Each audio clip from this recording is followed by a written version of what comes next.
Guys, welcome to another episode of The Pulse. You know what we do, bringing in people with amazing stories, doing fun things, sharing them with us.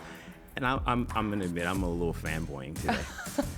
We've got, and I don't even know how to introduce you. You got WWE Superstar, but also on the road to like best-selling author. Yeah, bestseller Bex. Is that Becky that's what we're going with now? What do we like? I mean, I think you get to roll with it. Bestseller Becky? I like Bex. Bestseller Bex? Bestseller Bex. Yeah, Becky bestseller? Let's speak it into existence. Okay. International bestseller and author of, should we hold these up?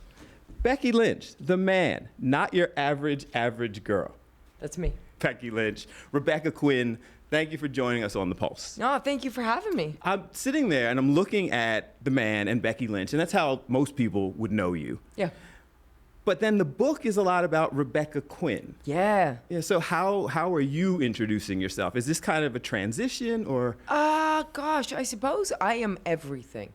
you know, it's a merger of Becky Lynch and Rebecca Quin, because there's so much of Rebecca Quin in Becky Lynch.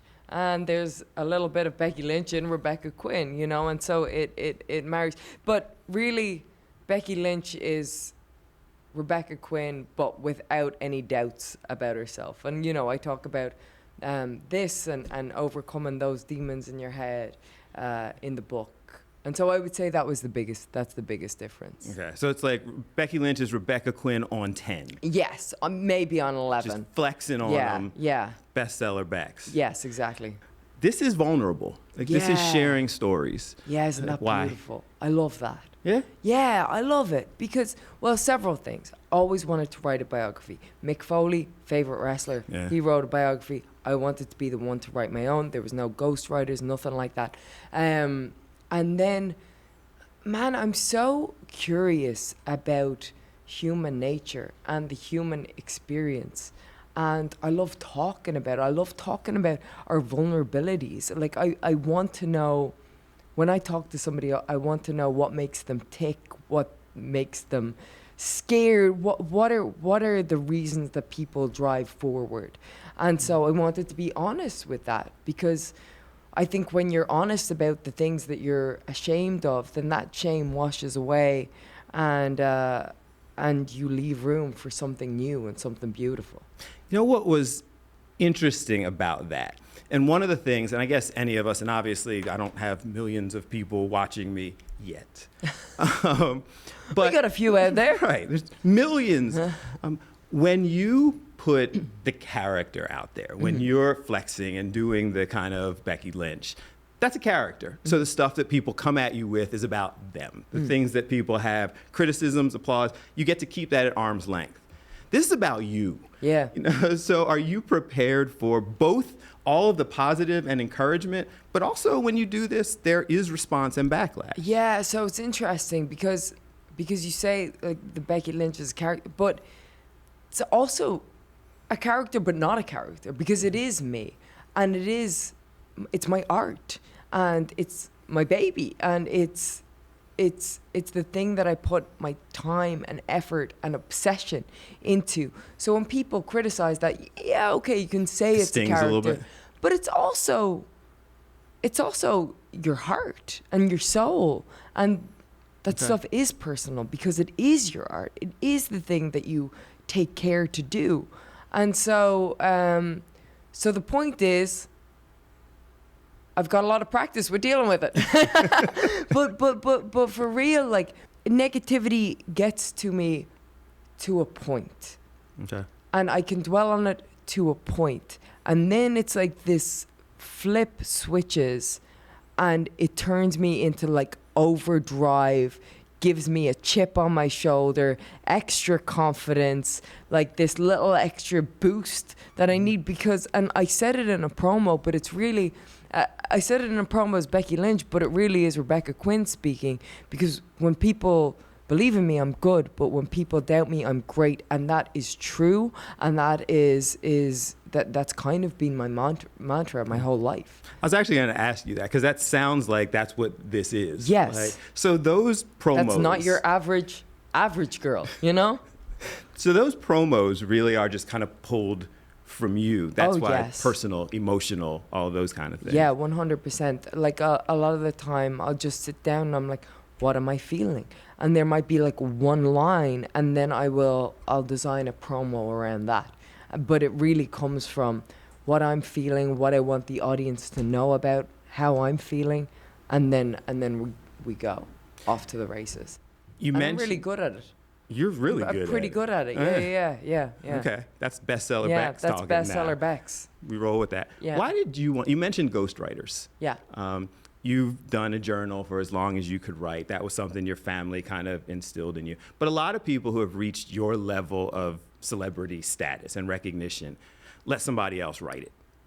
You go ahead, get the professional to go ahead and do this. You really wanted to write yours. Yeah. Why? Several things. I like the control, and because it's so personal, so deeply personal, and it's my words, and I wanted my words to be said in my way, and I think I have a certain humor and a vulnerability that I'm quite open with in this book that I don't think anybody else could capture in the way that I can. And also, I just like writing. I love writing. I love writing my promos, and I love a challenge. I love a challenge. And I didn't know how to do this. I didn't know how to write a book. So I took a year-long writing course in between being on the road, being a new mother, doing TV shows, and being on the road 52 weeks a year. I did a writing course so that I knew how to do this, so that I could write the best book that I could. And I'm so proud of it. I am so proud of it. Of all the work that I have done in my entire career, and I've had a great career, this is the thing I'm most proud of. Is it really? Yeah, really. And you're doing another WrestleMania. Yeah. And this is the thing you're most proud of. Yeah.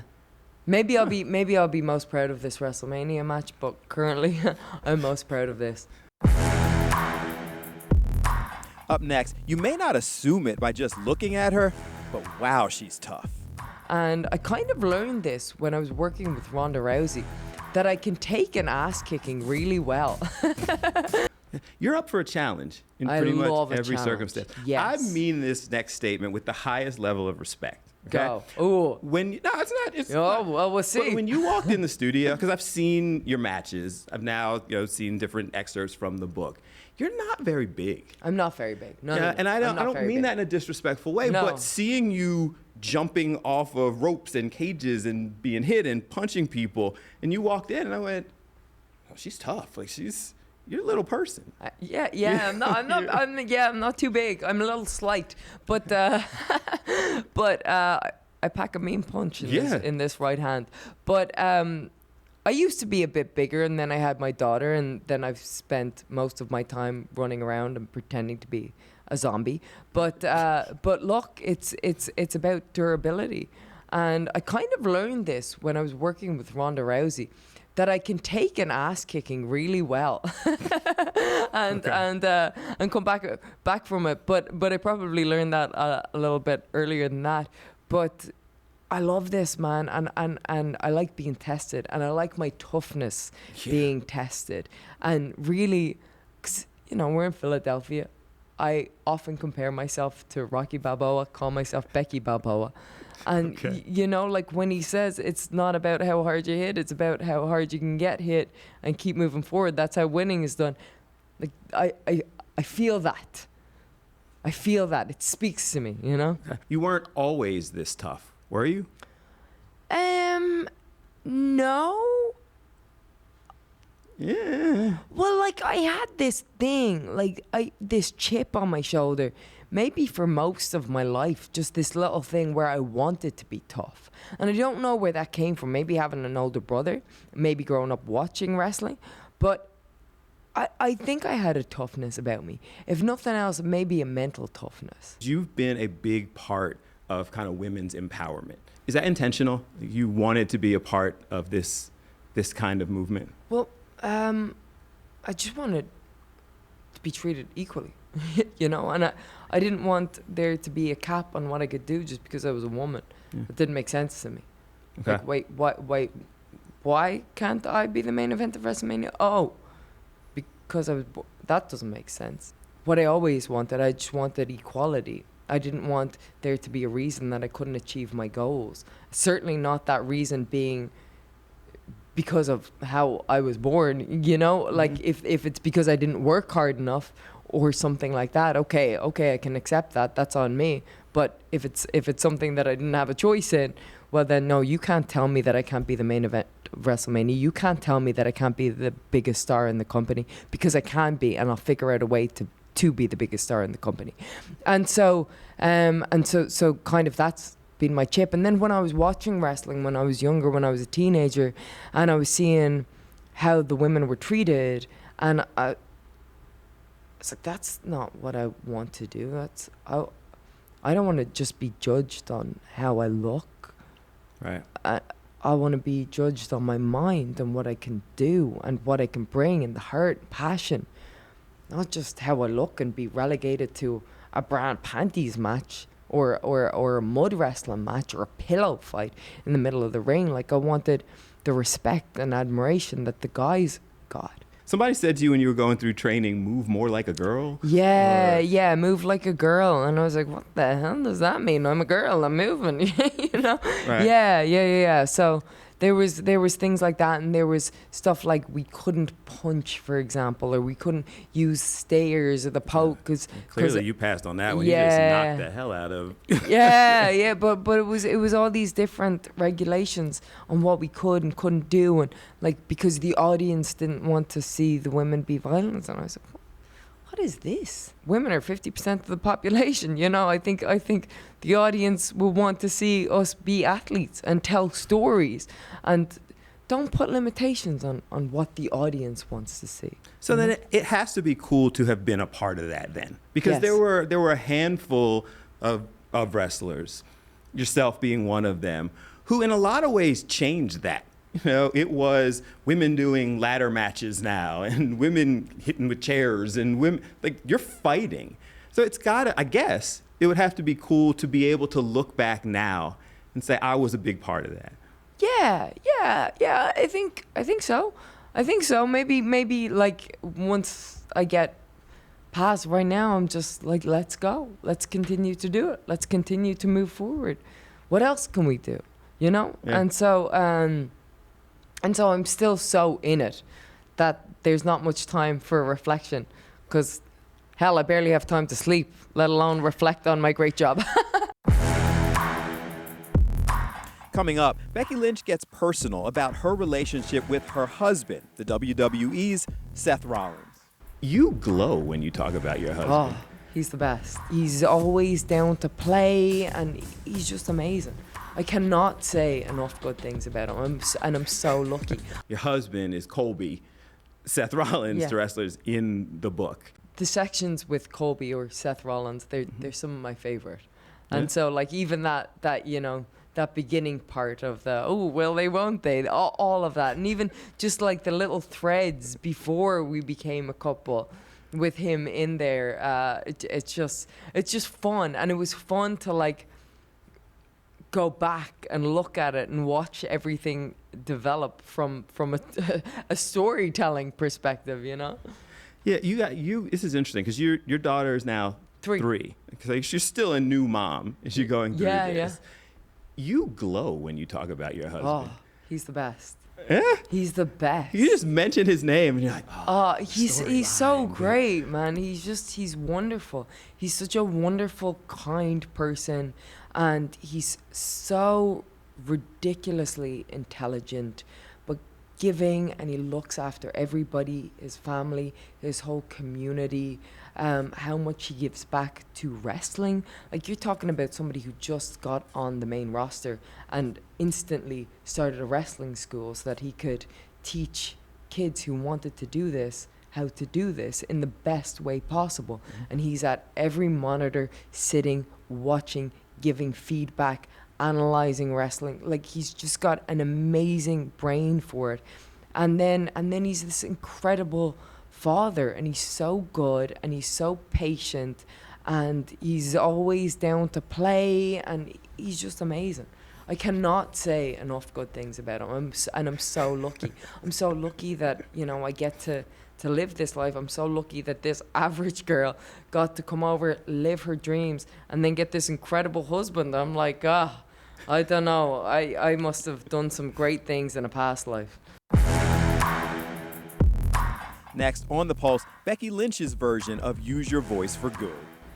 Moving forward with love, I think you can't really go wrong with that, can you? We've talked about the book, Rebecca Quin, some of it. Make sure you pick up the book, all places where books are available for bestseller Becks.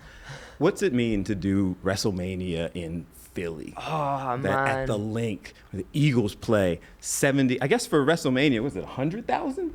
Like, how many seats? There's going to be a lot of people.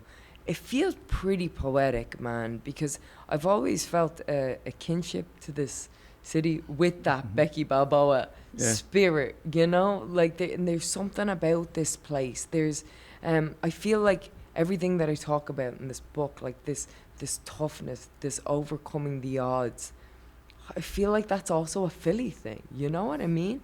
Like, there's a heart and a soul and a pulse to this city that's... It's almost tangible, you know. You can feel it, you know, and that's special. That's special. So to be able to come here, fight this dominant champion, kind of after everything that I've done in my career, still coming in as the underdog, with the city of Philadelphia behind me, I feel like anything's possible. You're embracing being one of us now? Yeah. You like that part? Yeah, hell yeah. That part. We've got a book, best-selling book, WrestleMania, all these great things in your life. Is there a what's next, or you're still just living the moment? Yeah, there's lots of what's next. Okay. What's next? Oh, wouldn't you like to know? What? Wouldn't I like to know? We're getting a little scoop. We're breaking stuff here. Yeah. Well, there's many conversations to be had. And there's many avenues to travel down, but I kind of don't want to talk about them right now. My dad used to say that if you talk too much about your dreams, they get lost in the wind, and so we don't want them to get lost in the wind. Sometimes we like to speak things into existence. Sometimes we like to hold them till they're ready to fly. All right. Fly, eagles, fly. I feel like that's about the point where we wrap. That's like a mic drop moment. There is one way we end the Pulse with everybody. Like, the theme of this show is people using their voice for good. So when you hear the concept of use your voice for good, I think you kind of started talking about that, but what does that phrase mean to you? Yeah, gosh. It's just putting positivity out in the world and the honesty, you know? But making a change wherever you can see it, that it needs to happen. But I think it's leading with love, right? Like, it's whatever you moving forward with love. I think you can't really go wrong with that, can you? Works for me. Becky Lynch, Rebecca Quin, it has been our pleasure. Thank you. Guys, thanks so much for watching another episode of The Pulse today with the man, Becky Lynch, and best-selling author, Rebecca Quin. So cool hearing her stories, the behind the scenes, her toughness, her vulnerability. We were sitting here in the studio saying that she's a butt kicker in a rather petite package, and she's still making a difference every day in the WWE and with her book, now in society. I hope you enjoyed it as much as I did. And I leave you today, as I always do, reminding you whenever you can to use your voice for good and have a good one.